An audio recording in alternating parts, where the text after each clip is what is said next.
नमस्कार दोस्तों, कैसे हैं आप सब। तो आज मैं फिर से हाजिर हूँ। वैसे बात तो कोई ख़ास नहीं है, आज कोई ख़ास दिन नहीं है। ख़ास इसलिए है कि मैंने कुछ सुंदर कविताएं पढ़ी, और जब मैं कुछ अच्छा पढ़ता हूँ तो मुझे हमेशा इच्छा होती है कि आपसे वो बांटूँ, आकर आप सबसे साझा करूँ। तो ऐसे ही दो सुंदर कविताएं पढ़ी मैंने और मैं आपके साथ बांटने चला आया हूँ। एक जो पहली कविता है वो ओरिजिनल बांग्ला कविता है और दूसरी कविता एक ओरिजिनल हिंदी कविता है।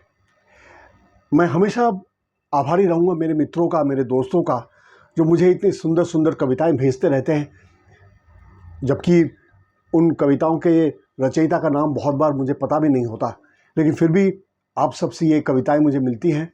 आप सब मुझे इन्हें हिंदी रूपांतर या मराठी रूपांतर करने में भी मेरी मदद करते हैं। आपके सजेशन से, आपके कमेंट से मेरे काम को इम्प्रूव करने की कोशिश करते हैं।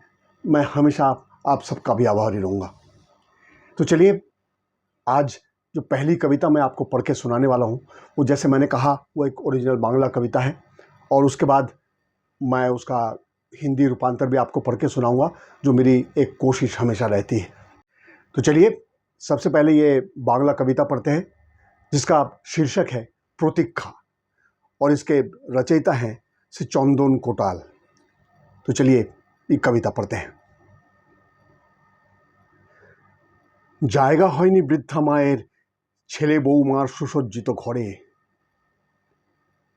জায়গা হয়নি বৃদ্ধা মায়ের ছেলে বৌমার সুসজ্জিত ঘরে। স্বামীহারা বৃদ্ধা এখন একা নির্জন স্টেশন চত্বরে। ছেলে বলেছিল কদিন পরেই বাড়ি নিয়ে যাব আবার, ভেবো না মা। কত ট্রেন আসে, কত ট্রেন যায়, শুধু ছেলে নিতে আসে না। দিন যায় যাত্রীর করুণা ভিক্ষায়, রাত কাটে ছেলে আসার প্রতীক্ষায়। ছেলে নিতে আসেনি আজও, হয়তো আসবে না কোনো দিনও। ছেলে নিতে আসেনি আজও, হয়তো আসবে না কোনো দিনও।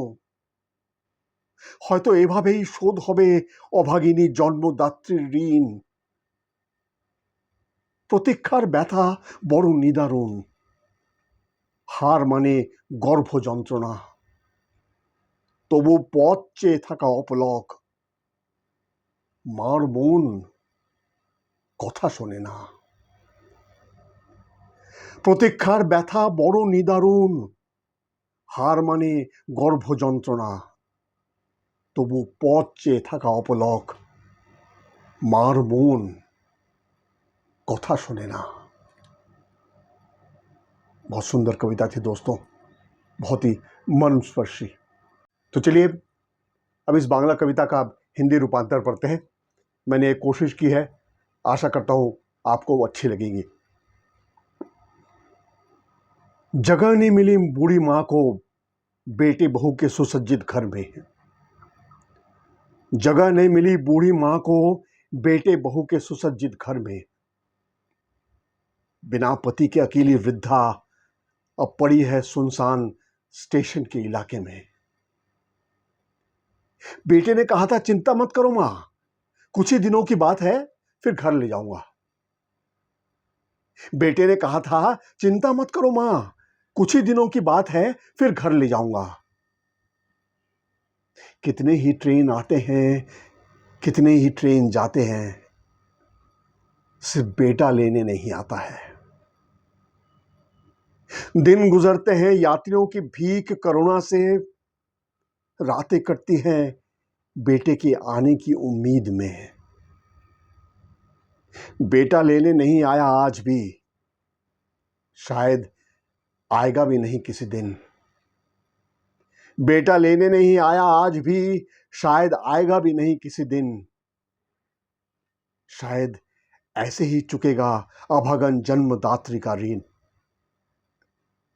भयानक बहुत है प्रतीक्षा की पीड़ा, वहां हार जाती है प्रसव की भी पीड़ा। भयानक बहुत है प्रतीक्षा की पीड़ा, वहां हार जाती है प्रसव की भी पीड़ा, फिर भी वो अपलक राह है तकती।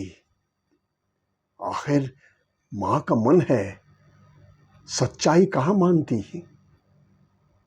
फिर भी वो अपलक राह है तकती। आखिर मां का मन है, सच्चाई कहां मानती।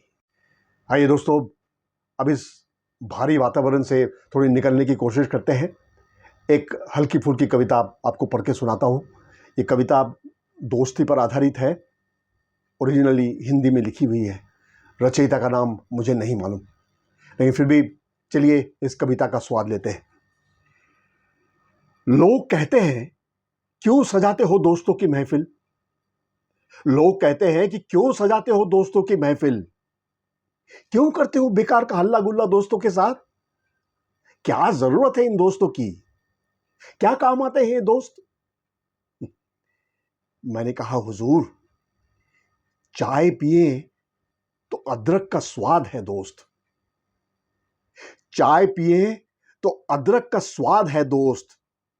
कचौड़ी समोसे की खट्टी मीठी चटनी है दोस्त। धीमी सी चलती जिंदगी में फिर से हर्षोल्लास ले आते हैं ये दोस्त। बहुत सी बातें होती हैं हमारे मन की जो हम किसी से कह नहीं पाते। उन्हीं बातों को सुनने आते हैं ये दोस्त। बहुत सी बातें होती है हमारे मन की जो हम किसी से कह नहीं पाते। उन्हीं बातों को सुनने आते हैं ये दोस्त। हमारे अंदर ही अंदर बैठी चिंताओं को, घुटन को बस कुछ पल साथ बैठकर ही शांत कर देते हैं ये दोस्त। और मैं क्या कहूं कि क्या है ये दोस्त। तपती गर्मी में जब फ्रिज का ठंडा पानी भी संतुष्टि न दे सके, तो मटकी के पानी के 2 मीठे घूंट है ये दोस्त। तपती गर्मी में जब फ्रिज का ठंडा पानी भी संतुष्टि ना दे सके, तो मटकी के पानी के 2 मीठे घूंट है ये दोस्त। है ना सही बात।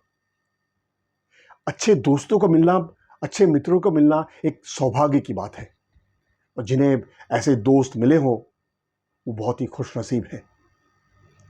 तो चलिए दोस्तों, आज ये कविता थी जो मैं आप सबके साथ साझा करना चाहता था, आप सबके साथ बांटना चाहता था।